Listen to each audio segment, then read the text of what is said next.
انسان کو انسان بنایا ہے علی نے، انسان کو انسان بنایا ہے علی نے، ہر کفر کے ایوان کو ڈھایا ہے علی نے، ہر کفر کے ایوان کو ڈھایا ہے علی نے، مرحب سے نہیں شے پر جبریل سے پوچھو، جو زور کلائی کا دکھایا ہے علی نے، جو زور کلائی کا دکھایا ہے علی نے۔ نئے سلوات۔ یا فاطمہ زہرا مقدس تیری انگنائی ہے، یا فاطمہ زہرا مقدس تیری انگنائی ہے، پرورش 11 اماموں نے یہاں پائی ہے، پرورش 11 اماموں نے یہاں پائی ہے، کیوں ڈراتا ہے زمانہ ہم لوگوں کو، ہم نے عباس کے پرچم کی ہوا کھائی ہے۔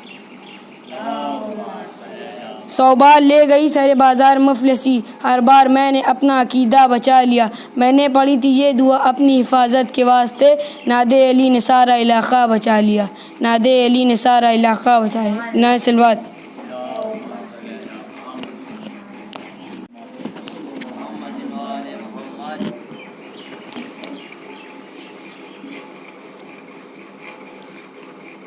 رحم اللہ من قرأ الفاتحہ۔ بسم اللہ۔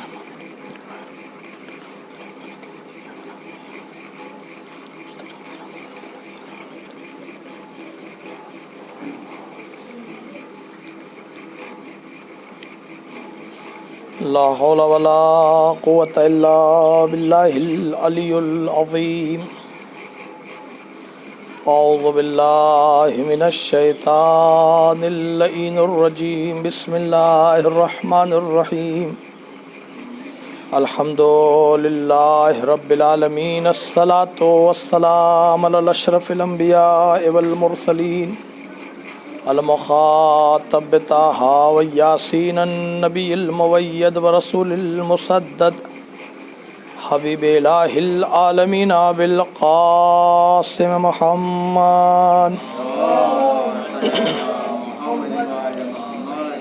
ثم الصلاۃ علی ولیہ وصیہ وزیرہ یمینہ اخیہ واشرف لطرتہ وذریۃ الباب الحکمہ وناطق الحجج، سید الوصیین فاتح باب خیبر، قاتل مرحب انتر والد شبیر و شبر، قالا فشانہ فی یوم الخندق، ضربۃ علی افضل من العبادۃ الثقلین، ثم الصلاۃ علی آل بیتہ الطیبین الطاہرین المعصومین المنتخبین المکرمین، ولعنۃ اللہ علی اعدائہم اجمعین من یومنا ھذا الی یوم الدین، اما بعد، فقد قال رسول اللہ صلی اللہ علیہ وآلہ وسلم، ان الحسین مصباح الہدی والسفینۃ النجاة۔ صلوات۔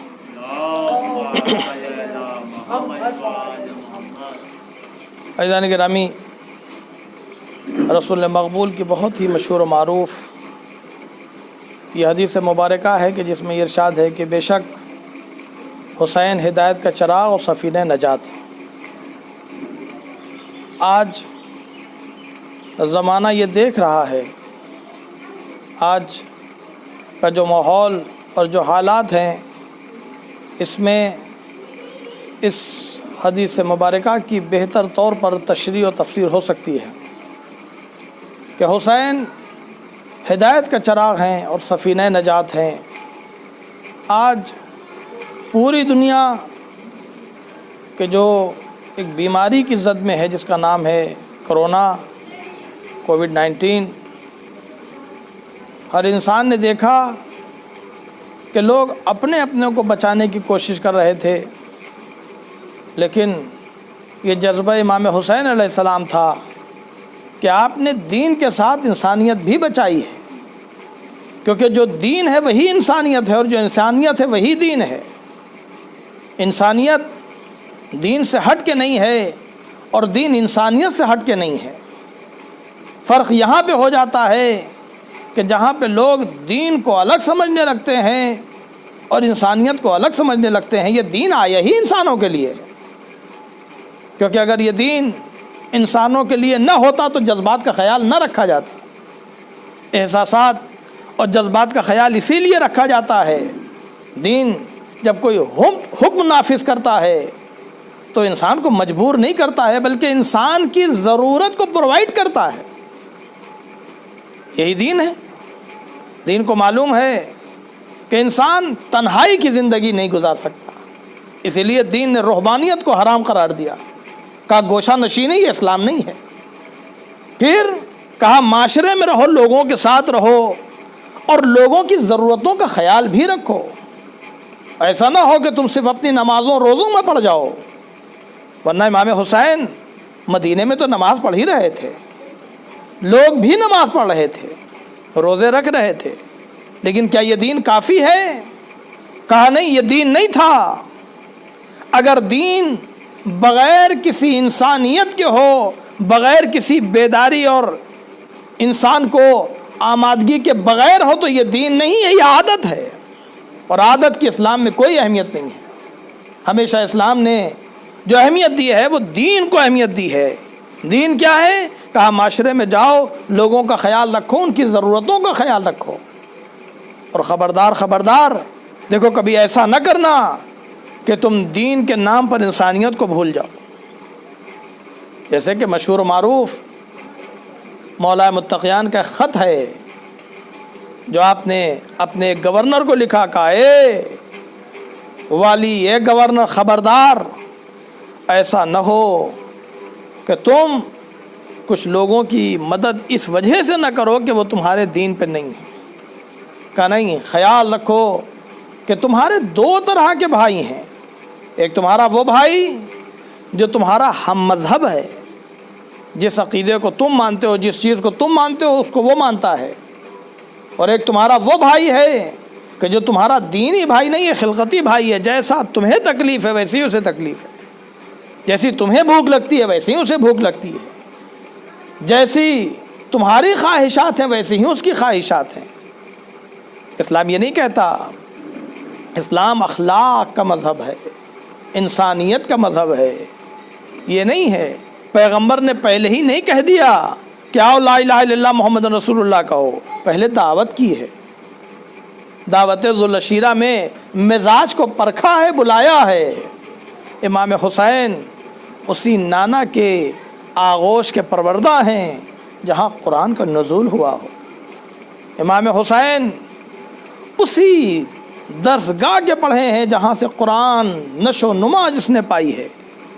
عزیزان گرامی، یہ ماہ محرم یہ اس لیے نہیں آتا کہ ایک رسم و رواج ہے کہ مجلسیں ہوں گی، فرش ازاں بچھیں گے، نہیں، یہ آتا ہے تجدید عہد کے لیے، آتا ہے اپنے خدا سے عہد کرنے کے لیے، اپنے مولا اور اپنے آقا سے عہد کرنے کے لیے۔ کیا عہد و پیمان ہے؟ اے میرے سید و سردار، اے میرے آقا، جس دین اور جس چیز کو آپ نے بچایا ہے اس کی حفاظت ہم کریں گے، ہم اس پہ عمل کریں گے۔ کیا وجہ ہے کہ اگر گورنمنٹ نے قانون بنا دیا ہم اس کو تو فالو کر رہے ہیں، لیکن جس دین کو امام حسین نے اپنی جان دے کے بچایا ہم اس دین سے لاپرواہی کریں؟ یہ کون سی محبت ہے؟ یہ کہاں پر تقاضۂ محبت ہے؟ عزیزان گرامی، امام حسین محدود شخصیت کا نام نہیں ہے، امام حسین کسی کی جاگیر نہیں ہے، جو بھی امام حسین کی طرف بڑھا امام حسین اس کے ہیں۔ آپ نے دیکھا ہوگا کہ یہ جو منتیں، یہ جو مرادیں آتی ہیں صرف مسلمانوں کی نہیں، صرف شیعوں کی نہیں، سنیوں کی بھی آتی ہیں، عیسائیوں کی بھی آتی ہیں، اور مذہب کے ماننے والوں کو بھی آتی ہیں۔ وہ خدا کو وحدہ لا شریک مانے یا نہ مانے، لیکن امام حسین کو اپنا رہبر و آقا مولا ضرور مانتے ہیں۔ کمی کہاں رہ گئی؟ وہاں رہ گئی کہ ماننے والوں نے صحیح پہچانوایا ہی نہیں۔ اگر ہم بھوک اور پیاس سے ہٹ کے یہ بتاتے کہ امام حسین نے کیا خدمتیں کی ہیں تو پھر زمانے کو بھی پتہ چلتا کہ ہاں حسین کس شخصیت کا نام ہے۔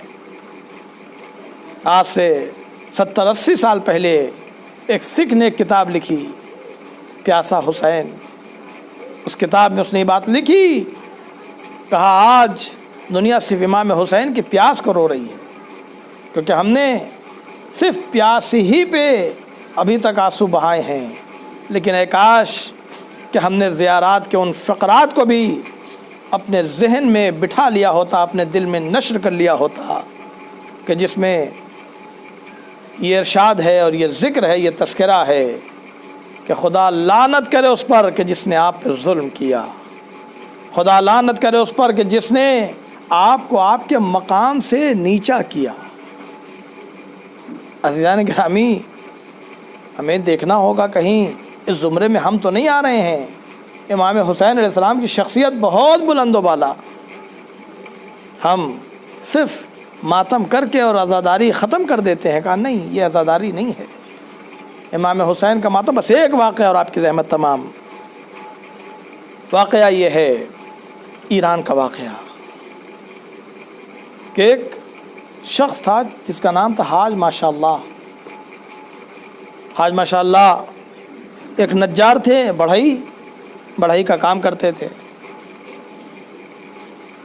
ان کے بیوی بچے تھے، گھر تھا،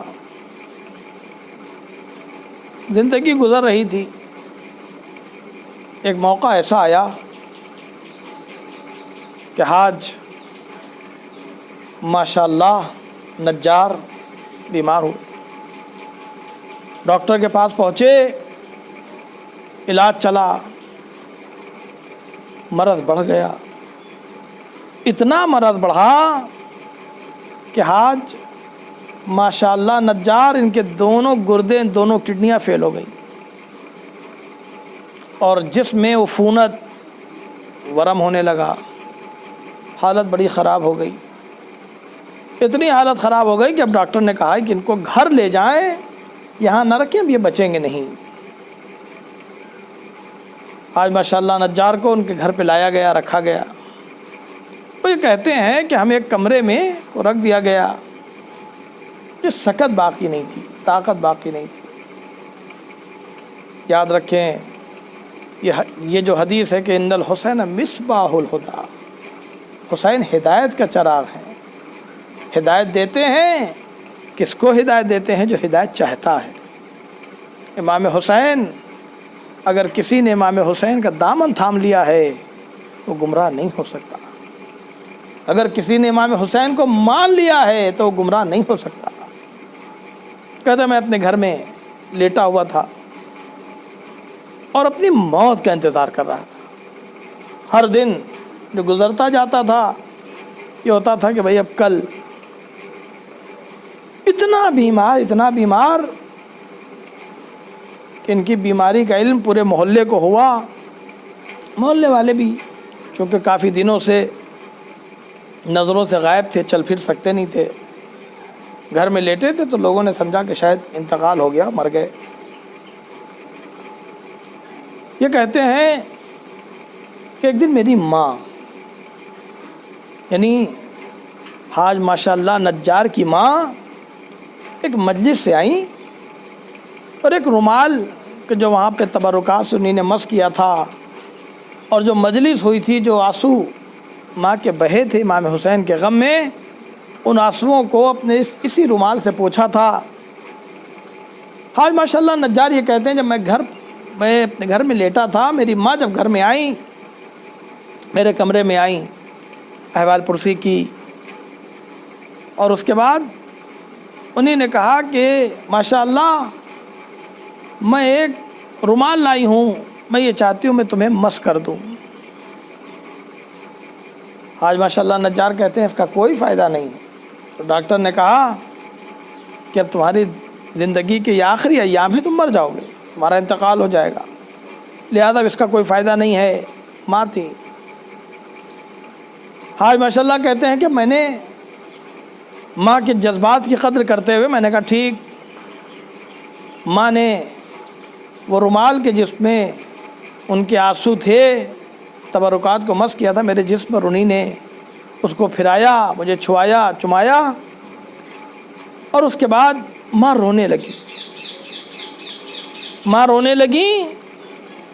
ان سے بھی برداشت نہیں ہوا۔ حاج ماشاء اللہ نجار یہ کہتے ہیں کہ میں نے اپنی ماں کے دل رکھنے کے لیے یہ بات کہی کہ میں نے کہا کہ ماں اگر میں ٹھیک ہو گیا تو میں امام حسین کی مجلس اپنے گھر میں رکھوں گا، اپنے گھر میں مجلس کرواؤں گا، روضہ خوانی کرواؤں گا۔ انہوں نے کہا انشاءاللہ۔ ماں چلی گئیں۔ حاج ماشاء اللہ نجار یہ کہتے ہیں کہ جو میں ہل نہیں سکتا تھا، مجھ میں وہ سکت اور مجھ میں وہ قوت باقی نہیں تھی کہ میں ہل سکوں، مجھ میں قوت آنے لگی۔ پھر میں یہ دیکھتا ہوں کہ کوئی شخص آئے ہیں بہت نورانی، بہت خوبصورت، اتنے خوبصورت کہ ان کے جمال کو انسان دیکھتے ہی رہ جائے۔ ایک کرسی لائی گئی، خادم تھے وہ وہاں پہ بیٹھے، بڑی شفقت سے مجھ سے یہ پوچھتے ہیں کہ اے حاج ماشاء اللہ نجار، یہ بتاؤ تمہاری کیفیت کیسی ہے؟ یہ کہتے ہیں آقا میری کیفیت ٹھیک نہیں ہے، میری طبیعت ٹھیک نہیں ہے۔ وہ کہتے نہیں تمہاری طبیعت ٹھیک ہے، یہ بتاؤ اگر ٹھیک ہو جاؤ گے تو کیا کرو گے؟ ماشاء اللہ نجار یہ کہتے ہیں کہ میں مجلس رکھوں گا، میں عزاداری کروں گا۔ آگے یہ کہتے ہیں کہ یہ بتاؤ کئی دن عزاداری کرو گے، کئی دن مجلس کرو گے؟ یہ کہتے ہیں کہ میں 10 دن عزاداری کروں گا۔ جو شخصیت تشریف لائی تھی اس نے ان سے یہ کہا کہ اے حاج ماشاء اللہ نجار، تم 18 دن کیوں نہیں کرتے؟ میری ماں کی عمر 18 سال تھی، میری ماں کی عمر کے برابر تم 18 دن کی نظر کر لو۔ اب میں متوجہ ہوا کہ یہ جو آئے ہیں یہ کون ہیں؟ کہا یہ امام حسین تھے۔ حاج ماشاءاللہ نجار یہ کہتے ہیں میں نے چاہا کہ میں اٹھوں کہ وہ رخصت ہو گئے تھے، میں دھیرے دھیرے ٹھیک ہونے لگا اور 1 سال گزرا۔ اب جو سال گزرا دوسرا سال آیا، چونکہ میں کام میں نے کچھ کیا نہیں تھا، ہمارے پاس کوئی سکت نہیں تھی، کوئی سرمایہ نہیں تھا، کوئی پیسے نہیں تھے، میں انتظار کر رہا تھا کہ میں کیسے کروں۔ آج ماشاءاللہ نجار یہ کہتے ہیں میں جتنا اپنی بیماری کے لیے تڑپ رہا تھا اس سے کہیں زیادہ میں اپنے وعدے کے لیے تڑپ رہا تھا کہ میں نے جو وعدہ کیا تھا کہ میں اپنے گھر میں مجلسیں کروں گا تو میں اس کے لیے تڑپتا تھا کیسے انتظام کروں۔ میری ماں نے یہ کہا کہ اے حاج ماشاءاللہ نجار تم ایسا کیوں نہیں کرتے کہ تم صرف چائے کا انتظام کر لو، اگر تمہارے پاس نہیں ہے تم چائے کا انتظام کر لو۔ کہا مجھے بڑی حیا آئی کہ اتنا بڑا احسان میں صرف چائے کا انتظام کروں کہ میرے پاس چائے کے بھی پیسے نہیں تھے۔ پھر کہنے لگے میں مایوس تھا، میں نے سوچا کہ میں نہیں کر پاؤں گا۔ پھر کہہ رہے میں نے یہ دیکھا کہ وہ شخصیت تشریف لائی، کہا اے حاج ماشاءاللہ نجار کیا تمہیں اپنا وعدہ یاد نہیں ہے جو تم نے مجھ سے وعدہ کیا تھا؟ کہا میں لرز گیا، میں کانپ گیا، میں ان کے جمال کی زیارت کرنے میں مہو ہو گیا۔ ان کا تم نے وعدہ کیا تھا، تو یہ کہتے ہیں سرکار میرے پاس کوئی انتظام نہیں ہے۔ انہوں نے کہا جاؤ تم جا کے اپنے آنگن میں جھاڑو تو دو، انتظام تو کرو، اگر نہ دے پاؤ تو بتاؤ ہم جھاڑو کا انتظام کرتے ہیں۔ ماشاءاللہ نجار یہ کہتے ہیں کہ نہیں میں نے جھاڑو دینا شروع کیا، ابھی جھاڑو میں دے ہی رہا تھا کہ کسی نے میرے دروازے کو کھٹکھٹایا۔ اب جو دروازے کو کھٹکھٹایا تو میں نے جو جا کے دروازہ کھولا میں نے کیا دیکھا کہ میرے علاقے کا سب سے بڑا تاجر وہ ایک بہت بڑی سی گاڑی کے اوپر، ٹرک کے اوپر چاول اور سامان اور دیگ و پتیلے لے کے آنے لگا۔ میں نے کہا کہ بھائی تم میرے گھر میں کیوں لا رہے ہو؟ میری تو یہ حیثیت بھی نہیں ہے، تم کیا کرنا چاہتے ہو؟ وہ تاجر بھی رو رہا تھا، اس کے بھی آنکھوں سے آنسو جاری تھے۔ کہا تمہیں نہیں معلوم کہ تمہیں کیا ہو گیا ہے؟ کہا نہیں مجھے نہیں معلوم۔ کہا سنو جو خواب تم نے دیکھا ہے وہی خواب میں نے دیکھا ہے۔ اب شیخ اللہ نجار یہ کہتے ہیں جیسے ہی میں نے یہ سنا میں زمین پر گر گیا کہ میرے سید و سردار میرے آقا میری حیثیت کو جانتے ہیں۔ عزیزان گرامی انسان امام حسین کے لیے خلوص نیت سے فرش عزا تو بچھائے، پھر فرش عزا کی برکتیں دیکھے۔ شیخ نجار یہ کہتے ہیں کہ 18 دن تک ہمارے گھر میں کھانا بنتا رہا، لوگ کھاتے رہے اور جو بھی اس کھانے کو کھاتا تھا اس کو شفا ملتی چلی گئی۔ میں یہی کہوں گا اے میرے سید و سردار آقا امام حسین، اگر کوئی آپ کا چاہنے والا ایک نظر کر لے، آپ اس سے وعدہ کر لیں، اس کے گھر میں کھانا بھی پہنچ جاتا ہے، اس کے گھر میں تمام کھانے پینے کا سامان بھی پہنچ جاتا ہے۔ لیکن اے آقا عصر عاشور آپ کی شہادت کے بعد آپ کے بچے مجھے نہیں معلوم کہ کہاں تک بھوکے و پیاسے رہے، ہاں اتنا ضرور ملتا ہے کہ جب بازار کوفہ میں جناب سکینہ پہنچی ہے تو وہاں جب پانی کا مطالبہ کیا ہے، جب چاہا کہ پانی کو پی لے، عورت آگے بڑھی، اے بچی میرے لیے کچھ دعا کر دینا۔ اللہ لعنت اللہ القوم الکاذبین، سیعلم الذین ظلموا ایام منقلب ینقلبون۔ پروردگار اس مختصر سے عمل کو قبول فرما۔ اے میرے معبود، جو بھی اس مجلس کا اہتمام کر رہے ہیں، اس کے لیے زحمت کر رہے ہیں، پروردگار ان کو ترقی و صحت و سلامتی عنایت فرما۔ میرے معبود، جہاں بھی شیعان حیدر کرار ان کے جان و مال و عزت و آبرو کی حفاظت فرما۔ پروردگار اس موذی بیماری سے تمام لوگوں کو محفوظ فرما، بالخصوص مسلمانوں کو اور بالاخص شیعان حیدر کرار کو اس سے محفوظ فرما۔ پروردگار امام زمانہ کے ظہور میں تاجیر فرما، ہم سب کو ان کے اعوان و انصار میں شمار فرما۔ السلام علیکم۔